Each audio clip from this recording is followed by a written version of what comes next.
आप सभी का हमारे चैनल मधुर आवाज में हार्दिक स्वागत है।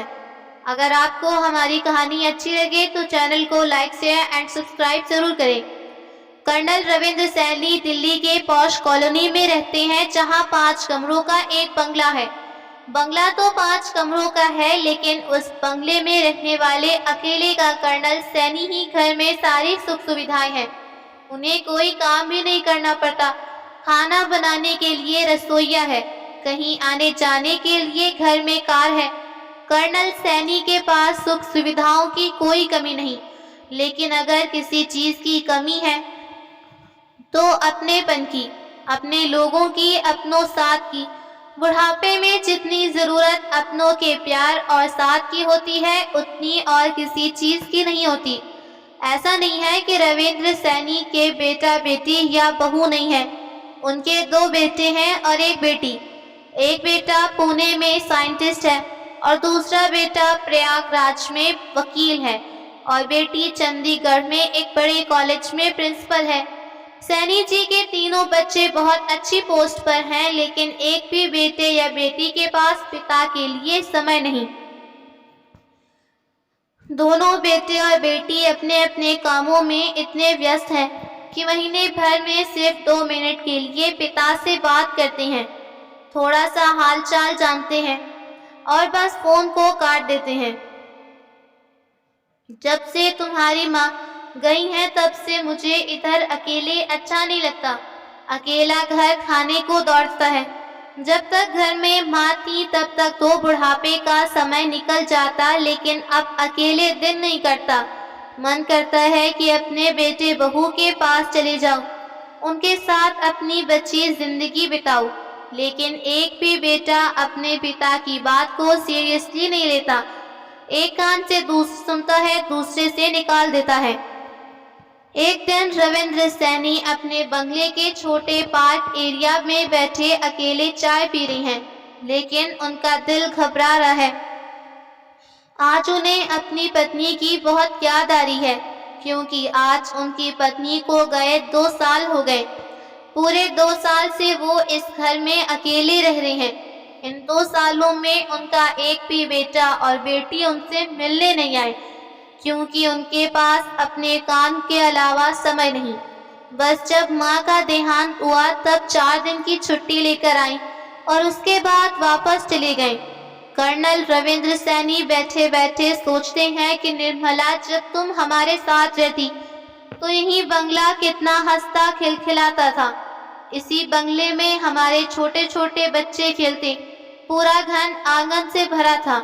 लेकिन अब तो बच्चे बड़े हो गए हैं तो अपनी घर गृहस्थी और नौकरी में व्यस्त हैं, और तुम भी छोड़कर चली गई। अरे कम से कम बुढ़ापे तक तुम ही मेरा साथ देती, पर तुमने भी मुझे छोड़कर चली गई। अपनी पत्नी को याद करते करते उनकी आंखों में आंसू आ जाते हैं। वो अपनी चाय का कप अंदर रसोई में लाकर रख देते हैं। अपने कमरे में आकर गहरी सोच में डूब जाते हैं कि अकेले बुढ़ापे पर जिंदगी काटना मुश्किल है। मुझे तो अपनी जिंदगी बहुत भारी लग रही है, और एक कम से कम बच्चे मुझसे बात करते रहें, मिलते रहें। मैं तो बच्चों से ज्यादा उम्मीद वैसे भी नहीं करता। बस इतना चाहता हूँ कि वो मुझसे बात कर ले, थोड़ा समय दे दें। इधर आ नहीं सकते तो कम से कम रोज मुझे शाम को 5 मिनट के लिए कॉल कर लिया करें। पर मेरे बच्चों के लिए मेरे पास इतना भी समय नहीं। अचानक से फोन उठाकर अपने दोनों बेटों को फोन करते हैं। दोनों बेटे फोन तो उठाते हैं, लेकिन ये कहकर फटाफट काटते हैं कि बिजी हैं। कोई जरूरी बात हो तो मैसेज कर देना, हम आपको फ्री होकर कॉल करेंगे। फिर वो अपनी बेटी को कॉल करते हैं। बेटी भी कॉलेज में होती है। डैडी, अभी कॉलेज में एग्जाम चल रहे हैं, मेरी ड्यूटी लगी है, चेकिंग करना पड़ता है, मैं आपसे बाद में बात करती हूँ। और बेटा भी फोन काट देता है। रविंद्र सैनी अपने बेटे के फोन का इंतजार करने लगे। पूरा हफ्ता निकल जाता है, लेकिन एक भी बेटा उन्हें फोन नहीं करता, क्योंकि किसी भी बेटे के पास उनके लिए समय नहीं। जो थोड़ा बहुत समय होता है वो अपने परिवार और बच्चों को देते हैं, लेकिन बूढ़े पिता के प्रति उनका कुछ न फर्ज तो बनता है। रविंद्र सैनी 10 दिन बाद फिर से अपने बेटों को सुबह 5 बजे फोन करते हैं और कहते हैं, बेटा अभी तो तुम ऑफिस भी नहीं गए होंगे, इसलिए मैंने तुम दोनों को सुबह सुबह कॉल किया जिससे बात हो जाए। बेटे बड़बड़ाते हुए कहते हैं, हाँ बताओ किस लिए कॉल किया? पूरी नींद खराब कर दी, ऐसा भी क्या जरूरी काम जो सुबह सुबह फोन मिला दिया? बेटा मैं कह रहा था कि अगले महीने दिवाली है, तुम्हारी माँ को गए पूरे 2 साल हो गए, तब से तुम लोग एक भी त्योहार पर घर नहीं आए। बिना बच्चों के त्योहार घर सूना सूना है। मैं तो सच कह रहा हूँ कि तुम इस बार दिवाली पर बच्चों को लेकर घर आ जाओ, साथ में मिलकर दिवाली मनाएंगे। छोटा बेटा चिल्लाते हुए कहता है, आपने मुझसे बिना पूछे ही कैसे सोच लिया कि मैं दिवाली पर घर आऊंगा? अरे मैं आपको बताने वाला था कि मैंने इधर एक बहुत बड़ी सोसाइटी में अपना फ्लैट खरीद लिया और उस घर में मेरी पहली दिवाली है। मैं तो नहीं आ पाऊंगा, अपने घर में दिवाली मनाऊंगा। आप बड़े भाई से पूछ लो, अगर वो आए तो ठीक है। बेचारे कर्नल सैनी जी मायूस होते हैं और बड़े बेटे से पूछते हैं, तुम तो आ जाओगे ना? तुम्हें तो कोई दिक्कत नहीं आने में। बड़ा बेटा कहता है, मेरे ऑफिस में दिवाली पर ज्यादा छुट्टी नहीं, सिर्फ 2 दिन की छुट्टी है और इन 2 दिनों की छुट्टी में मैं तो घर पर कैसे आऊंगा, क्योंकि 2-3 दिन तो आने जाने में लग जाते हैं। इसलिए मेरी तो मजबूरी है कि मैं घर नहीं आ पाऊंगा। रविंद्र सैनी जी फिर मायूस होते हैं। फोन को सोफे पर पटक कर अपनी छड़ी उठाकर बंगले से बाहर निकल कर आते हैं। आज उन्हें अपने दोनों बेटों पर गुस्सा आ रहा था। एक भी बेटा घर आने के लिए अपने बूढ़े बाप का हालचाल जानने को तैयार नहीं। और मेरी भी तो कुछ इच्छाएं हैं कि अपने नाती पोतों से मिलकर मिलूं, अपने बेटे बहुओं के साथ रहूं। मेरे लिए एक दिन का समय नहीं। टहलते हुए रविंद्र सैनी जी निर्णय लेते हैं कि बेटे बहू नहीं आ पा रहे तो क्या हुआ, उनके पास समय नहीं। मेरे पास समय है, मैं तो जा सकता हूँ अपने बेटों के पास। ऐसा सोचते ही उनकी आंखें चमक गईं। वो वापस से आकर अपने बेटे को फिर से फोन करते हैं और बड़े बेटे से कहते हैं, बेटा तुम्हारे पास छुट्टियां नहीं तो कोई बात नहीं, लेकिन इस बूढ़े बाप के पास तो समय ही समय है। मैं तुम्हारे पास आ जाता हूँ। ठीक है पिताजी, आ जाइए और अपने साथ कुक और टेक केयर करने वाला जरूर लाइए, क्योंकि मेरे घर में तो 4 कमरे हैं और चारों ही कमरे बैठे हुए हैं, एक भी कमरा खाली नहीं। लेकिन हाँ, पास की सोसाइटी में मेरा एक 2 BHK फ्लैट है, उसमें मैं आपके लिए सारी खाने पीने की व्यवस्थाएं कर दूंगा।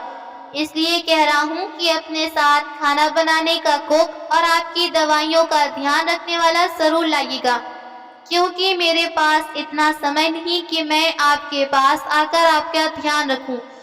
बेटे की बात सुनकर रविंद्र सैनी जी दंग रहते हैं कि जब बेटे के पास जाकर भी अलग फ्लैट में रहना है तो फिर अपना बंगला अच्छा, जब उधर जाकर भी बहू बेटे नाती पोतों के साथ नहीं रह पाऊंगा तो कम से कम अपने घर में अपनी पत्नी के यादों के साथ तो रहता हूँ। लेकिन आज उनको अपने दोनों बेटों पर गुस्सा आ रहा था और अब उनका गुस्सा इतनी जल्दी शांत होने वाला नहीं था। उन्होंने अपने बेटों को सबक सिखाने की ठानी। सोचा कि अब बेटों को सबक सिखा के रहेंगे। अरे बेटे, ऐसी कौन सी पोस्ट पर पहुंच गए जो बूढ़े माँ बाप के लिए एक दिन का समय नहीं। 2 साल से ऊपर हो गया, एक बार भी मुझसे मिलने नहीं आए, मेरी तबीयत के बारे में नहीं पूछा, महीनों तक फोन नहीं करते। अब ऐसा नहीं चलेगा। बच्चों के भी माता पिता के प्रति कुछ फर्ज होते हैं। माता पिता तो अपने बेटे के प्रति सारे फर्ज निभाते हैं, लेकिन माता पिता के प्रति बच्चों के फर्ज निभाने की बारी आती है तो बच्चे बड़े होकर अपना पल्ला झाड़ते हैं। और फिर नरेंद्र सैनी जी ने आज ऐसा कदम उठाया जिसकी चर्चा हर जगह हुई, क्योंकि सैनी जी ने बेटों के खिलाफ कोर्ट में पहुंच गए और आज एक बूढ़े बाप ने अपने बेटों के खिलाफ कोर्ट में शिकायत दर्ज की। हर कोई इस केस को सुनकर दंग था। आखिर कर्नल सैनी का अपने बेटों से ऐसा क्या झगड़ा जो उन्होंने अपने बेटों पर केस किया। जज साहब भी इस अनोखे केस को देखकर आश्चर्यचकित थे। उन्होंने सैनी जी से पूछा, आपको क्या शिकायत है बेटे से? बूढ़े बाप ने कहा, मैं अपने बेटे से उसकी हैसियत के हिसाब से महीने का अपना खर्चा चाहता हूँ। जब जज साहब कहते हैं वो तो आपका हक है, तो इसमें कोर्ट केस करके क्या जरूरत है? बूढ़े बाप ने कहा, मेरे पास पैसों की कमी नहीं, लेकिन फिर भी मुझे बेटों से खर्चा चाहिए, चाहे वो कम दे या ज्यादा, उनकी मर्जी। जज साहब सैनी जी की बात को सुनकर आश्चर्यचकित होते हैं। जब आपके पास पैसों की कमी नहीं तो फिर आप अपने बेटे से खर्चा क्यों मांगते हैं?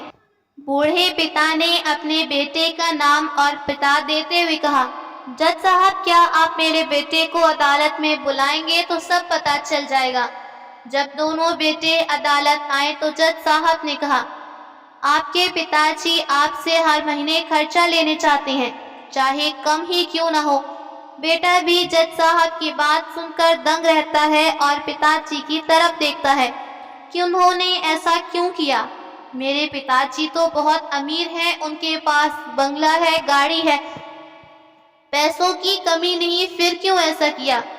जज साहब ने कहा, ये अनोखी मांग तो तुम्हारे पिताजी ने की है, उनसे पूछिए उन्होंने ऐसा क्यों किया।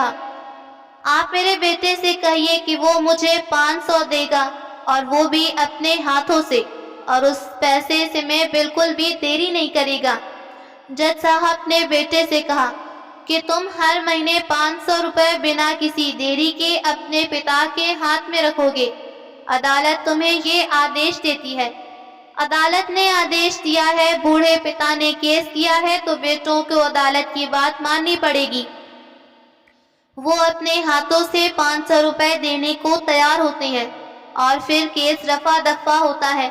लेकिन जज साहब के मन में एक प्रश्न बार बार आ रहा था कि ऐसी क्या वजह है जिसकी वजह से सैनी जी ने अपने बेटों से गुजारा भत्ता मांग रहे हैं, जबकि उनके पास पैसों की कमी नहीं। अरे 500 रुपए उनके लिए क्या मायने रखते हैं, फिर भी 500 रुपए बेटों से मांग रहे हैं। केस खत्म हो जाने के बाद जब रविंद्र सैनी जी कोर्ट से जाने लगते हैं तो जज साहब जी सैनी को बुलाते हैं।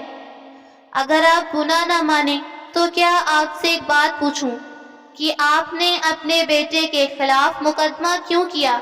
आप तो बहुत अमीर हैं, और जब मुकदमा किया ही था तो 500 रुपए ही क्यों मांगे? पिता ने मुस्कुराते हुए कहा, जज साहब मैं अपने बेटे को देखना चाहता था। मैं अपने बेटों का चेहरा देखने के लिए तरस गया था। मेरे दोनों बेटों के पास इतने व्यस्त थे कि उन्हें पिता से मिलने का समय नहीं। एक जमाना गुजर गया, उनसे नहीं मिला और ना ही उनसे फोन पर बात होती है। मुझे बेटों से प्यार है, इसलिए मैंने उन पर केस किया ताकि हर महीने 500 रुपए की धनराशि देने की वजह से मैं उनसे मिल सकूं, उन्हें देख सकूं और देखकर खुश हो लिया करूं। वैसे तो मेरे बच्चों के पास समय नहीं होता, लेकिन कोर्ट का आदेश मानने के लिए मेरे पास पैसे देने आएंगे तो मैं अपने बेटों से मिल लूंगा और मेरे मन को तसल्ली होगी। जज साहब की आंखों में आंसू आ जाते हैं। वो सैनी जी से कहते हैं, आपने अगर पहले कहा होता तो मैं आपके दोनों बेटों को आपका ख्याल ना रखने के जुर्म में सजा देता। लेकिन बूढ़े बाप ने कहा, आप सजा कराते तो फिर मेरे लिए दुख की बात होती, क्योंकि सच में मैं अपने बेटों से प्यार करता हूँ और बिल्कुल नहीं चाहूँगा कि मेरी वजह से मेरे बेटों को कुछ भी सजा मिले या मेरे बेटे जरा भी तकलीफ में हों। कहानी से हमें ये सीख मिलती है कि जिंदगी की भाग दौड़ में पैसे कमाने में इतने व्यस्त ना हो जाएं कि परिवार का अपने बूढ़े माँ बाप के पास बैठने का समय ना हो। उनसे मिलने का समय ना निकाल सके। पिता का तो नाम ही ऐसी चीज है जो हमेशा जिम्मेदारियों, संघर्ष और दुख का सहन है। वो हमेशा अपने परिवार की खुशियों के बारे में सोचता है। परिवार से दूर होकर भी अपने बच्चों को हमेशा खुशियां देना चाहता है। तो दोस्तों, आपको आज की कहानी कैसी लगी? अगर पसंद आई हो तो कमेंट करके ज़रूर बताइएगा।